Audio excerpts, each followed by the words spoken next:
ஒழுக்கு. ஒழுக்கு என்றால் என்ன? ஒழுக்கு என்றால் பாதை.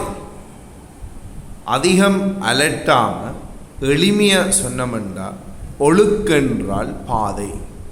ஒழுக்கென்றால் பாதை. பாதை எதிர்ந்த பாதை. எதிர்ந்த பாதை ஒரு புள்ளி பயணம் செய்யும் பாதை. ஒரு புள்ளி பயணம் செய்யும் பாதை ஒழுக்கு எனப்படும். அப்போ ஒழுக்கு என்றால் பாதை, எதிர்ந்த பாதை, ஒரு புள்ளி பயணம் செய்யும் பாதை. ஒழுக்குகள் 4 வகைப்படும். ஒழுக்குகள் பார்த்தீங்கன்னா எத்தனை வகைப்படும்? 4 வகைப்படும். ஒழுக்குகள் பார்த்தீங்கன்னா 4 வகைப்படும். என்னென்ன வகை சொல்லும் பாபம்? வகை 1 வட்டம், 2வது செங்குத்திரு சமகூராக்கி, 3வது சமாந்திர கோடு, 4வது ஒழுக்கு கோணேறு சமகூராக்கி. ஒழுக்குகள் 4 வகை காணப்படும். வட்டம், செங்குத்திரு சமகூராக்கி, சமாந்திர கோடு, கோணேறு சமகூராக்கி, இவ்வாறு 4 ஒழுக்குகள் காணப்படும். முதலாவது ஒழுக்கு வட்டம். வட்டத்தில் பார்த்தீங்கன்னா மையம் எது சொல்லுங்காப்பம்? இந்த நிலைத்த புள்ளி. மையம் எது சொல்லுங்காப்பம்? இந்த நிலைத்த புள்ளி. இதன் மையம். சரி, இது பார்த்தீங்கன்னா நிலைத்த புள்ளி. இது பார்த்தீங்கன்னா அசையும் புள்ளி. அப்போ வட்டத்தில் பார்த்தீங்கன்னா இது மையம், இது என்ன சொல்லுங்காப்பம்? இதன் அசையும் புள்ளி. பாருங்க, இது அப்படியே இருக்க இந்த புள்ளி என்ன செய்து சொல்லுங்காப்பம்? அசைகிறது. அவ்வாறு அசையும் போது அந்த நிலைத்த புள்ளியில் இருந்து தனக்குள்ள தூரம் மாறாது அசைகிறது. பாருங்க, இது அசையாது. இது இந்த புள்ளி நாங்கள் சொல்லுவோம் நிலைத்த புள்ளி. எது இங்க அசையுது என்றால் இதுதான் இங்க அசையுது. பாருங்க,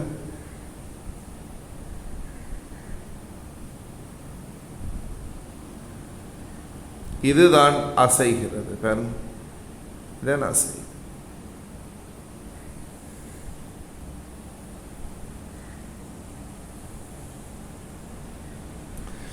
இப்ப இந்த அசைகின்ற இந்த புள்ளியின் பாதை தான் என்ன சொல்லுங்க? வட்டம். இந்த ஒழுக்க நாங்கள் முழுமையாக சொல்றதாக இருந்தால் நிலைத்த புள்ளியில் இருந்து மாறா தூரத்தில் அசையும் புள்ளியின் ஒழுக்கானது வட்டம் ஆகும். இங்கு நிலைத்த புள்ளி எது சொல்லும்? இங்கு நிலைத்த புள்ளி மையம். நிலைத்த புள்ளி மையம். மாறா தூரம் எது சொல்லுங்க? மாறா தூரம் அந்த வட்டத்தின் ஆரை. மாறா தூரம் என்பது வட்டத்தின் ஆரை. மாறா தூரம் வட்டத்தின் ஆரை. இவ்வாறு பார்த்தீங்கன்னா இந்த அசையும் புள்ளியின் பாதை இருக்குத்தானே, இந்த புள்ளி இவ்வாறு பயணம் செய்கின்ற பாதை இருக்குத்தானே, இந்த அசையும் புள்ளியின் பாதை அது வட்டம். நிலைத்த புள்ளி மையம், மாறா தூரம் ஆரை, அசையும் புள்ளியின் பாதை வட்டம். நிலைத்த புள்ளி மையம், அது என்ன செய்யாது? அசையவே அசையாது. மாறா தூரம் ஆரை. இந்த நிலைத்த புள்ளிக்கும் இந்த அசையும் புள்ளிக்கும் இடைப்பட்ட தூரம், உதாரணத்துக்கு இந்த இடைத்தூரம் பாருங்கோ. இந்த இடைத்தூரம் நாங்கள் வச்சுக்கொள்வோம் எவ்வளவு? 4 சென்டிமீட்டர் என்றா இந்த இடைத்தூரம் எவ்வளவு? இந்த நிலைத்த புள்ளிக்கும் இந்த நிலைத்த புள்ளிக்கும் அசையும் புள்ளிக்கும் இடைப்பட்ட இந்த இடைத்தூரம், இந்த இடைவெளி 4 சென்டிமீட்டர் என்றா இப்படி அசைஞ்சொண்டு வருது. இது இவ்வாறு அசைஞ்சொண்டு வந்தால் இங்கேயும் 4 சென்டிமீட்டர் கேப் இருக்கும். இப்போ பார்த்தீங்கன்னா இவ்வாறு அசைஞ்சொண்டு வருது. இப்போவும் இந்த நிலைத்த புள்ளிக்கும் இந்த அசையும் புள்ளிக்கும் இடையில 4 சென்டிமீட்டர் இடைத்தூரம் காணப்படும். அதான் மாறா தூரம். மாறா தூரம் என்றால் மாறாத தூரம். மாறாத தூரம். இங்கே பாருங்க, இப்போ இது எப்படி மூவ் ஆகிக்கொண்டு வருது, இவ்வாறு அசைஞ்சொண்டு வருது, இங்கே வருதுன்னு வைப்போம். இப்போவும் பார்த்தீங்கன்னா இந்த இடத்துலையும் பார்த்தீங்கன்னா இந்த நிலைத்த புள்ளியிலேருந்து இந்த அசையும் புள்ளி எவ்வளோ டிஸ்டன்ஸில் இருக்குமெண்டா 4 சென்டிமீட்டர் தூரத்தில் இருக்கும். இவ்வாறு அசைஞ்சொண்டு வருதுன்னு வைப்போம். இப்போவும் பார்த்தீங்கன்னா எவ்வளவு டிஸ்டன்ஸ் இருக்கும், இந்த ரெண்டுக்கும் இடையில் 4 சென்டிமீட்டர் இடைத்தூரம் காணப்படும், 4 சென்டிமீட்டர் டிஸ்டன்ஸ் காணப்படும். இவ்வாறு அசைஞ்சொண்டு வரைக்க இப்போவும் பார்த்தீங்கன்னா 4 சென்டிமீட்டர் அசையும் தூரம், இடைத்தூரம் இடைவெளி எவ்வளவாக இருக்கும், 4 சென்டிமீட்டர். அப்போ இங்கே டிஸ்டன்ஸ் 4 சென்டிமீட்டர், இந்த கேப் 4 சென்டிமீட்டர் ரெண்டா, இந்த கேப் 4 சென்டிமீட்டர் ரெண்டா, இங்கேயும் கேப் 4 சென்டிமீட்டராக தான் இருக்கும். இங்கேயும் இந்த நிலைத்த புள்ளிக்கும் இந்த அசையும் புள்ளிக்கும் இடைப்பட்ட டிஸ்டன்ஸ், அந்த இடைவெளி மாறாது காணப்படும். இப்படி மூவ் ஆகுது, இப்போ இப்படி மூவ் ஆகி இங்கே வருது, அப்பவும் என்ன சொல்லுமா மாறாது, இப்படி மூவ் ஆகுது, இப்பவும் டிஸ்டன்ஸ் மாறாது, இப்போ மூவ் ஆகுது மாறாது, இப்படி மூவ் ஆகி கொண்டு வருது, இப்பவும் டிஸ்டன்ஸ் என்ன செய்யாது மாறாது. இதுதான் நிலைத்த புள்ளியில் இருந்து மாறா தூரத்தில் அசையும் புள்ளியின் ஒழுக்கு வட்டம் ஆகும். இது முதலாவது ஒழுக்கு. இரண்டாவது ஒழுக்கு செங்குத்திரு சமகூராக்கி. சரியா, நாங்கள் இப்போ ஃபஸ்ட்டுக்கு செங்குத்திரு சமகூராக்கி எவ்வாறு அமைக்கிறேன்னு பார்ப்போம். முதல்ல நாங்கள் என்ன செய்யணும்னா, இவ்வாறு ஒரு கோட்டு துண்டம் கொண்ட கீறுவோம், ஒரு கோடு கொண்ட கீறுவோம். அதுக்கப்புறம் ஒரு கோட்டு துண்டத்தை முதல்ல நான் அமைச்சு காட்டுறேன்னு பாருங்க. ஒரு கோட்டு துண்டத்தை ஃபஸ்ட்டுக்கு நான் உங்களுக்கு அமைக்கிறேன். ஒரு கோடு துண்டம் அமைக்கிறது முதல் நான் உங்களுக்கு காட்டுறேன். ஓகே, அப்புறம் என்ன செய்யணும்டா, இந்த நேர்கோட்டுக்கு செங்குத்திரு சமகூராக்கி அமைக்கணும். வட்டாரி எங்கே பிடிக்கிறேன்னு பாருங்கோ. ஏன்னா வட்டாரியை மேலே தான் பிடிக்க வேணும். பாருங்க, இந்த காலை என்ன செய்யணும், சுயமாக சுயாதீன, இந்த காலை ஸ்ட்ராங்காக ஊண்டோணும். இந்த வட்டாரியில் இந்த கம்பி இருக்கு இல்லை, இந்த கால் அதை ஸ்ட்ராங்காக ஊண்டி கொண்டு இதை ஸ்மூத்தாக பிடிக்கணும். இப்போ இந்த கோட்டு துண்டத்தில் கிட்டத்தட்ட முக்காவாசி, அதாவது அரைவாசியை விடவும் கூட, கிட்டத்தட்ட முக்காவாசியை ஆறையாக எடுத்துக்கொண்டு, எப்படி இந்த கோட்டு துண்டத்தின் நீளத்தில் கிட்டத்தட்ட முக்காவாசியை ஆறையாக எடுத்து இப்படி ஒரு வில் வெட்டுங்க. அப்புறம் பார்த்தீங்கன்னா இங்கே ஒரு வில் வெட்டுங்க. ஸோ நாங்கள் இப்போ என்ன செய்வோம், இந்த 2 விட்களையும் என்ன செய்ய போகிறோம், ஜாயின் பண்ண போகிறோம்.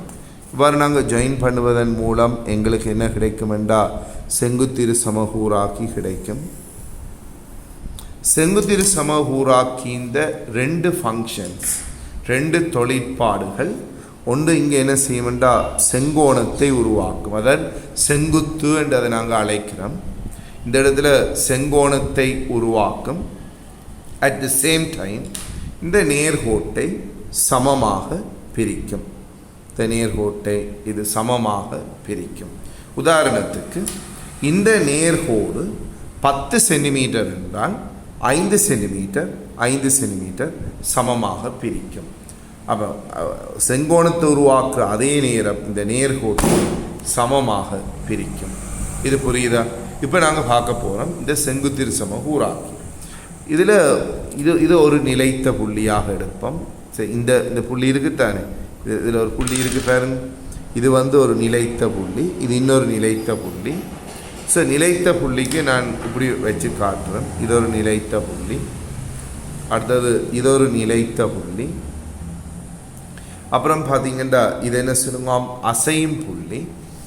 ஸோ இந்த 2 நிலைத்த புள்ளிகளில் இருந்து ஒரு புள்ளி என்ன செய்து இவ்வாறு அசைகிறது,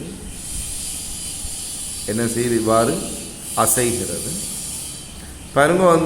இப்போ என்னென்றால் இந்த புள்ளி என்ன செய்து இவ்வாறு அசைக்கிறது,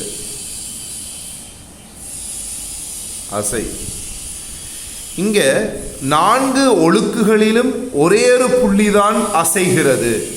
4 ஒழுக்குகளிலும் ஒரே ஒரு புள்ளி தான் அசைகிறது. பாருங்க, இங்கே எந்த புள்ளி அசைது சொல்லுவோம், இந்த புள்ளி தான் அசைது. பாருங்க, இந்த ஒழுக்கு எப்படி என்றால் பாருங்க, இரு நிலைத்த புள்ளிகளில் இருந்தும் சமதூரம் என்றால் இந்த நிலைத்த புள்ளியிலேருந்து இந்த புள்ளிக்குள்ள தூரம் 6 சென்டிமீட்டர் கேப் என்றால் இந்த கேப் 6 சென்டிமீட்டர்னா இந்த கேப்பும் என்னவா இருக்கும் 6 சென்டிமீட்டர் அசைஞ்சோண்டு வருது. இங்கே 4 சென்டிமீட்டர்ண்டா இங்கேயும் 4 சென்டிமீட்டர் இப்படி மூவ் பண்ணி கொண்டு வருது. 3 சென்டிமீட்டர் கேப்ண்டா அங்கிட்டும் என்னவா இருக்குது 3 சென்டிமீட்டர் கேப். இவ்வாறு பார்த்தீங்கன்னா அசைஞ்சோண்டு வருது.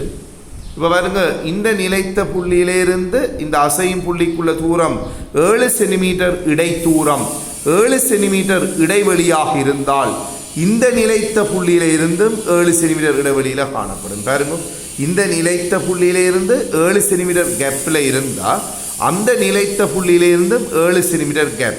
இந்த டிஸ்டன்ஸ் எவ்வளவு? இந்த டிஸ்டன்ஸ் பாருங்க, இந்த டிஸ்டன்ஸ் எவ்வளவு? 7 சென்டிமீட்டர். அப்போ இந்த டிஸ்டன்ஸும் 7 சென்டிமீட்டர். இந்த இடைத்தூரம் 7 சென்டிமீட்டர் என்றால் இந்த இடைத்தூரமும் என்னவாக இருக்கும் 7 சென்டிமீட்டர். பாருங்க, இதை நீங்கள் அளக்கேக்க இந்த டிஸ்டன்ஸ் 7 சென்டிமீட்டராக இருந்தால் இதை அளக்கேக்க இங்கே வேணவா இருக்கும் டிஸ்டன்ஸ் 7 சென்டிமீட்டராக இருக்கும். சரி, அவர் கற்பனைக்கு சொல்கிறேன். இப்படி இவ்வாறு அசைஞ்சோண்டு வருது. இப்போ எவ்வளோ சொல்லுங்க 9 சென்டிமீட்டர் என்றால் இங்கேயும் 9 சென்டிமீட்டர். இந்த நிலைத்த புள்ளியில் இருந்து இந்த அசையும் புள்ளிக்குள்ள தூரம் 9 சென்டிமீட்டர் என்றால் அந்த நிலைத்த புள்ளியில இருந்து அசையும் புள்ளிக்குள்ள தூரமும் என்னவாக இருக்கும் 9 சென்டிமீட்டர் டிஸ்டன்ஸாக இருக்கும்.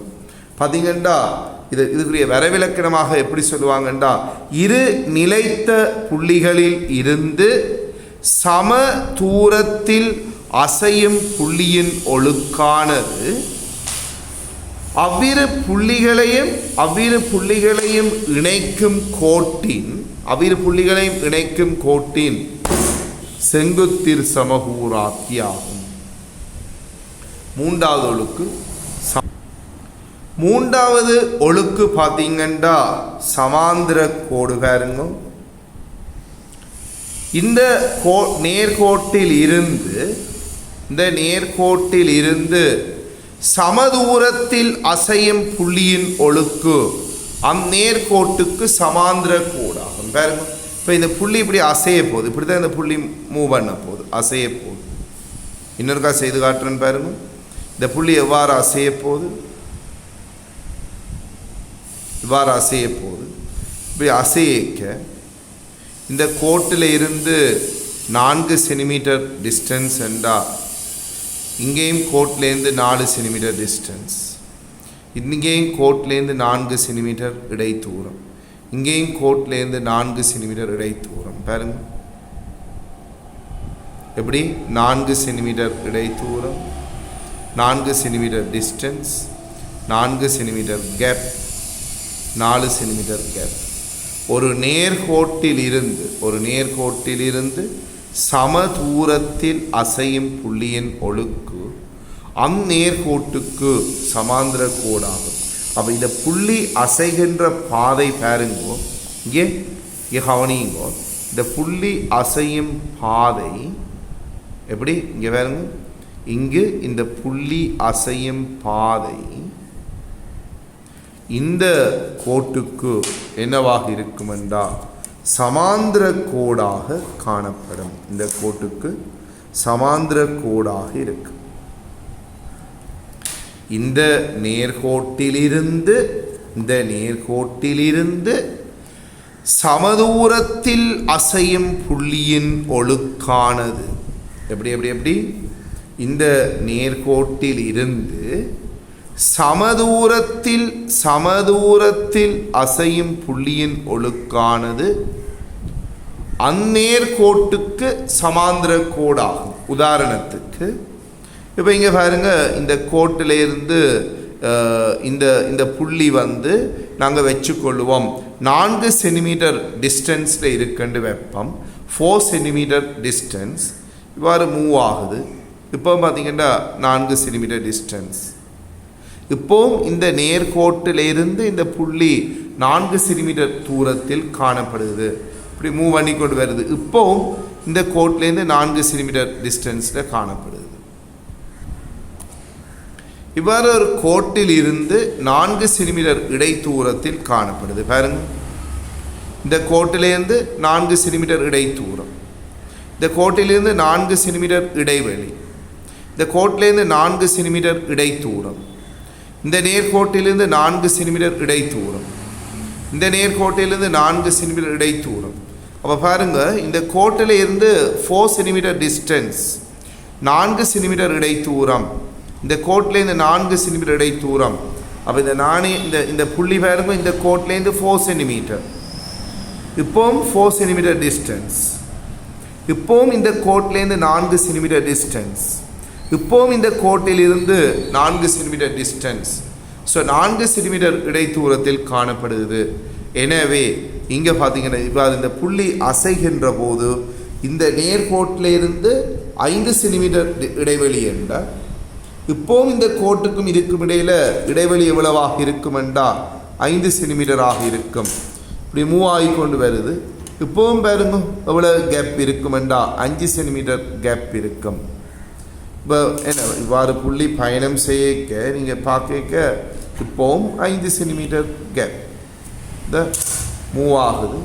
இப்போவும் அளந்து பாருங்க, அந்த கோட்டிலேருந்து அந்த புள்ளி எவ்வளோ டிஸ்டன்ஸ் இருக்கும், அந்த கோட்டிலேருந்து அந்த புள்ளி எவ்வளோ டிஸ்டன்ஸ், 5 சென்டிமீட்டர் டிஸ்டன்ஸ் பாருங்க, 5 சென்டிமீட்டர் டிஸ்டன்ஸ். அப்போ ஒரு நேர்கோட்டில் இருந்து சமதூரத்தில் அசையும் புள்ளியின் ஒழுக்கு அக்கோட்டுக்கு சமாந்திர கோடாகும். அப்போ பார்த்தீங்கன்னா இந்த புள்ளி இப்படித்தான் அசையுது. அசையும் புள்ளியின் பாதை இவ்வாறு இருக்கும். இப்படிதான் இந்த புள்ளி அசையுது பாருங்க, இவ்வாறு தான் அசைகிறது. அது இந்த கோட்டுக்கு அசையும் புள்ளியின் பாதை எவ்வாறு இருக்கும், இந்த நேர்கோட்டுக்கு சமாந்திர கோடாக இருக்கும். 4வது ஒழுக்கு பார்க்க போகிறோம். 4வது ஒழுக்கு கோணேறு சமகூராக்கி. ஃபஸ்ட்டுக்கு நாங்கள் இந்த கோணத்தை இதில் அமைச்சு கொள்ளுவோம். பாருங்க, இதில் நாங்கள் கோணத்தை முதல்ல அமைப்போம். ஓகே, கோணத்தை ஃபஸ்ட்டுக்கு அமைக்கிற மாதிரியே பாருங்க, இப்படி அமைக்கிறேன்னு.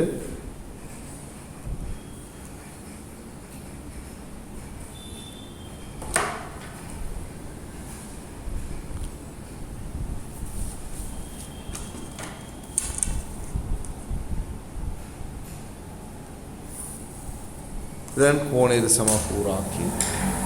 இங்கே இந்த புள்ளி அசையும் எப்படி என்றால், இங்கே புள்ளி எப்படி அசையும் என்றால், இந்த புள்ளி இவ்வாறு அசையும். இதுதான் அசையும் புள்ளியின் பாதை. பாருங்க, இவ்வாறு அசையும். பாருங்க, இவ்வாறு இந்த புள்ளி அசைகின்ற போது இப்போ இந்த கோட்டில் இருந்து அதுக்குள்ள டிஸ்டன்ஸ் எவ்வளவாக இருக்குமெண்டா, இவ்வாறு அசையும் போது எவ்வளவு சொல்லுவாம், 2 சென்டிமீட்டர் கேப். இங்கேயும் பார்த்தீங்கன்னா எவ்வளவு சொல்லுவாம், 2 சென்டிமீட்டர் கேப். இங்கே பாருங்க, இங்கே புள்ளி அசையுது. இப்போ எவ்வளவு சொல்லுவாம், இந்த 2 சென்டிமீட்டர் கேப். இங்கேயும் பார்த்தீங்கன்னா எவ்வளவு, 2 சென்டிமீட்டர் கேப். சாரி இங்கே 2 சென்டிமீட்டர் உதாரணத்துக்கு இதில் 2 சென்டிமீட்டர் தூரம், இங்கே 2 சென்டிமீட்டர் தூரம் என்றால் இவ்வாறு அசைக்க இந்த கோட்டில் இருந்து 5 சென்டிமீட்டர் கேப் என்றால் இந்த கோட்டிலேருந்து 5 சென்டிமீட்டர் கேப்பாக இருக்கு. இரு நேர்கோடுகளில் இருந்து சமதூரத்தில் அசையும் புள்ளியின் ஒழுக்கானது அவ்விரு நேர்கோடுகளுக்கும் இடைப்பட்ட கோணத்தின் கோண இரு சமகூராக்கியாகும். உங்களுக்கு இந்த வரவிலக்கிடங்கள் பாடமாக்கி இருக்கணும் என்ற அவசியம் கிடையாது. இதுதான் இந்த அசையும் புள்ளியின் பாதை. இதுதான் அசையும் புள்ளியின் பாதை. இங்கே பாருங்க, இவ்வாறு அந்த புள்ளி அசைகிறது. இதுதான் அசையும் புள்ளியின் பாதை. இப்படி இவ்வாறு அசைகின்ற போது பாருங்க, இந்த நேர்கோட்டிலிருந்து 3 சென்டிமீட்டர் இடைவெளி என்றால் இந்த நேர்கோட்டிலிருந்து 3 சென்டிமீட்டர் இடைவெளியில் காணப்படும். இது இங்கே வருதுன்னு வெப்பம். இந்த நேர்கோட்டிலேருந்து 5 சென்டிமீட்டர் இடைவெளி என்றால் இந்த நேர்கோட்டிலேருந்தும் 5 சென்டிமீட்டர் இடைத்தூரத்தில் காணப்படும். இவ்வாறு இரு நேர்கோடுகளில் இருந்தும் சமதூரத்தில் அசையும் புள்ளியின் ஒழுக்கு அவ்விரு நேர்கோடுகளுக்கும் இடைப்பட்ட கோணத்தின் கோண சமகூராக்கி. இவ்வாறு அசைகின்ற போது இந்த கோட்டிலேருந்து 1 சென்டிமீட்டர் இடைத்தூரம் என்றால் இந்த கோட்டிலேருந்தும் 1 சென்டிமீட்டர் இடைத்தூரம். பாருங்க, இந்த கோட்லேருந்து 3 சென்டிமீட்டர் இடைவெளி என்ற இந்த கேப் இந்த பாருங்க, இந்த கேப் இருக்க இல்லை, இந்த இடைத்தூரம் இது 3 சென்டிமீட்டராக இருந்தால் இதுவும் என்னவாக இருக்கும், 3 சென்டிமீட்டராக இருக்கும். இப்படி மூவ் பண்ணிக்க இந்த கோட்டிலேருந்து 5 சென்டிமீட்டர் தூரத்தில் இருந்தால் இந்த கோட்டிலேருந்து 5 சென்டிமீட்டர் தூரத்தில் காணப்படும். இந்த கோட்டிலேருந்து 5 சென்டிமீட்டர், இந்த கோட்டிலேருந்து 5 சென்டிமீட்டர். இந்த இடத்துல எப்படி இருந்தது, இந்த நேர்கோட்டிலேருந்து 3 சென்டிமீட்டர் இடைவெளி, இந்த கோட்டிலேருந்து 3 சென்டிமீட்டர் இடைத்தூரம். பாருங்க, இங்கேயும் 3 சென்டிமீட்டர், இங்கேயும் அளக்கைக்கு 3 சென்டிமீட்டர். இப்படி வரைக்கும் அப்படி அந்த புள்ளி அப்படி அசைஞ்சோண்டு அங்கே வந்துட்டுது. இப்போ அளக்கைக்கு 5 சென்டிமீட்டர் இடைத்தூரம் என்றால் இங்கே வேணும் சொல்லுவோம் 5 சென்டிமீட்டர் இடைத்தூரம். இது புரியுதா? 4 ஒழுக்குகளிலும் ஒரே ஒரு புள்ளிதான் அசைகிறது.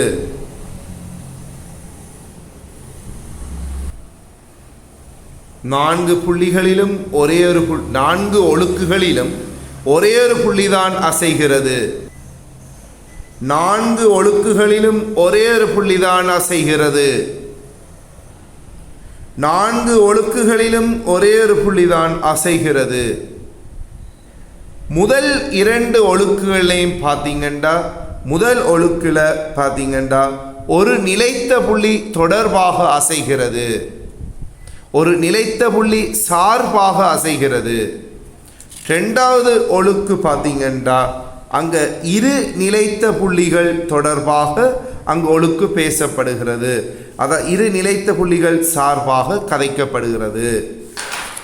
3வது ஒழுக்கு சமாந்திர கோடு ஒரு நேர்கோடு தொடர்பாக பேசப்படுகிறது. 4வது ஒழுக்கு கோணெரு சமகூராக்கி 2 நேர்கோடுகள் தொடர்பாக பேசப்படுகிறது. ஸோ மொத்தம் 4 ஒழுக்குகள் காணப்படுது. மொத்தம் பார்த்தீங்கன்னா எப்படி சொல்லுங்க, அப்போ மொத்தம் 4 ஒழுக்குகள் காணப்படுது. அதில் முதல் 2 ஒழுக்குகளும் பார்த்தீங்கன்னா புள்ளிகள் தொடர்பாக பேசப்படுகிறது. கடைசி 2 ஒழுக்குகளும் பார்த்தீங்கன்னா கோடுகள் தொடர்பாக பேசப்படுகிறது.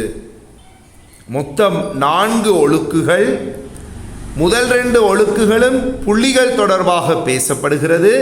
கடைசி 2 ஒழுக்குகளும் கோடுகள் தொடர்பாக பேசப்படுகிறது. அதில் பார்த்தீங்கன்னா முதல் ஒழுக்கு பார்த்தீங்கன்னா ஒரு புள்ளி தொடர்பாக பேசப்படுது, அதாவது வட்டம். 2வது ஒழுக்கு பார்த்தீங்கன்னா 2 நிலைத்த புள்ளிகள் தொடர்பாக பேசப்படுது, அது செங்குத்திரு சமகூராக்கி. 3வது ஒழுக்கு சமாந்திர கோடு ஒரு நேர்கோடு தொடர்பாக பேசப்படுகிறது. 4வது ஒழுக்கு கோணெரு சமகூராக்கி 2 நேர்கோடுகள் தொடர்பாக பேசப்படுகிறது. இந்த 4 ஒழுக்குகளிலும் ஒரே ஒரு புள்ளிதான் அசைகிறது. அதில்